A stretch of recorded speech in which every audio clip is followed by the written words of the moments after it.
Our next guest is a urology resident at SUNY downstate Brooklyn who wrote a powerful op-ed in the Washington Post. He writes how, as an African-American man, he wears his medical scrubs as a form of protection. Here to tell us more about it is Dr. Arturo Holmes II. Dr. Holmes, thank you so much for being with us. And let's talk about this powerful and thought-provoking op-ed that you wrote. You talk about a time last year where you were pulled over by police. You were wearing your scrubs. Tell us what happened. So basically in that encounter, I was driving on my way home. I was pulled over, and there were 4 police officers in the car. And they proceeded, to suspect that I was being disrespectful. They were looking for gang-related activity in the area.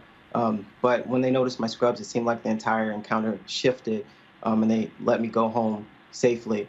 So I'm just thankful, that everything turned out the way that it did. Oh, so are we. And you write about how it wasn't and it isn't just police who treat you differently when you're in medical scrubs. You say that, and you wrote this, I'm going to quote you, for some, its pale blue hue signals a degree of humanity that my skin color seemingly does not. You say everywhere you go, you feel more protected when you're in your scrubs. Tell us why. Tell us how you feel.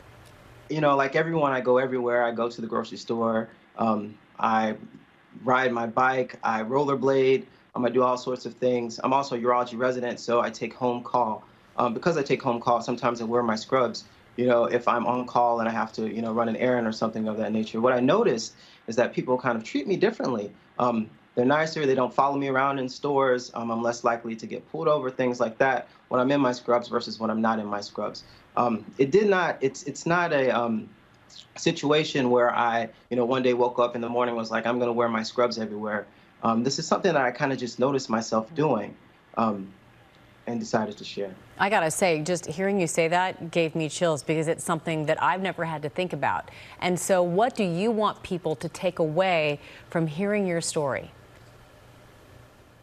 So I think the most important points to take away from it is one that, academic success, kind of intentionality, nothing kind of exempts you from prejudice, whether it's isolated or it's systemic, and that, no one should need to wear any sort of professional uniform anywhere to be treated respectfully. Those are kind of the major takeaways of it, as well as, something personally for me, kindness is free, and as is compassion. So it's kind of something that we should, really encourage ourselves and everyone to kind of carry with them everywhere they go, especially when they meet and encounter new people. Yeah, and you have such an incredible message, and it's told so beautifully. I know, as you mentioned, you're a urology resident there at SUNY downstate. So not only were you dealing with all of this, but you're also experiencing treating patients in a hospital during these times, the COVID-19 pandemic. Tell us what that's been like. So COVID has been quite an experience. Our entire, our normal systems of doing things have changed. At my program, we rotated multiple sites.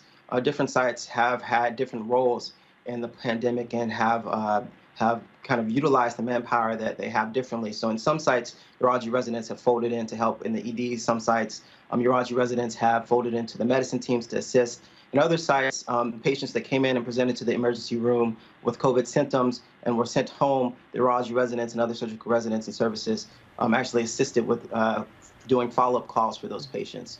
So, even simple kind of tasks as far as managing patients, urology patients, have changed as far as how we see them, when we see them. But at the end of the day, we are physicians, and we are here to help people. So regardless of whatever circumstance, we're going to do what we have to do to help folks. Well, we applaud your efforts. We want you to know how much we're appreciative of everything you're doing for people. And then, of course, on top of it, sharing this incredibly powerful story that I hope opens all of our eyes. And I love your message of kindness. Dr. Holmes, thank you so much for being with us. Thank you so much for having me. Hi, everyone. George Stephanopoulos here. Thanks for checking out the ABC News YouTube channel. If you'd like to get more videos, show highlights, and watch live event coverage, click on the right over here to subscribe to our channel. And don't forget to download the ABC News app for breaking news alerts. Thanks for watching.